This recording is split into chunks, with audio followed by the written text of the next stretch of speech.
આ ભાજપ વાળાએ સરકારી તંત્રને બાનમાં લીધેલું કે કાંઈ પણ તમે સેજે અવાજ ઉઠાવો, રજૂઆત કરો એટલે તરત સામો એવો જવાબ ખાઈ કરી લેજે, જા નથી કરી દેવું.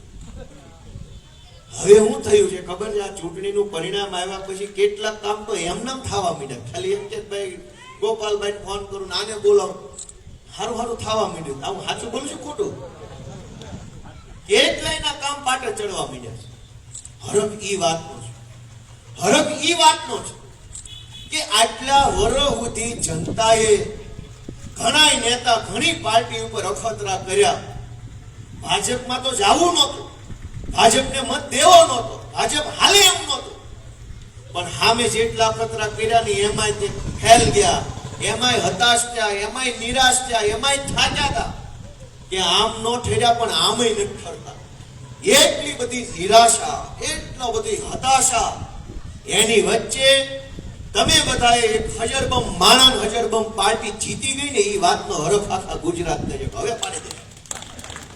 સરપંચે જેમ કીધું ને કે કામ કામની રીતે પણ જીવો બરાબરનું દાવો અને હરખાઈ. હરખ ઈ વાતનો છે કે આ માણા કંઈક કરશે. અને મને હરખ ઈ વાતનો છે 10 વર્ષથી અમે વળ ખાતા કે મેળ નહોતો પડતો. તમે પહેલી વાર મેળ ખાધો. અમને એવડો હરખ છે. કેટલો હળિયા પાટી હું કરું તમે જોતા જશો ને. હરખ જ હોય ને 10 વર્ષે અમારા બાપુ આવ્યો અમને હરખ છે. જામો બાળી દીધો ભાઈ, વિસાવદર, જુનાગઢ.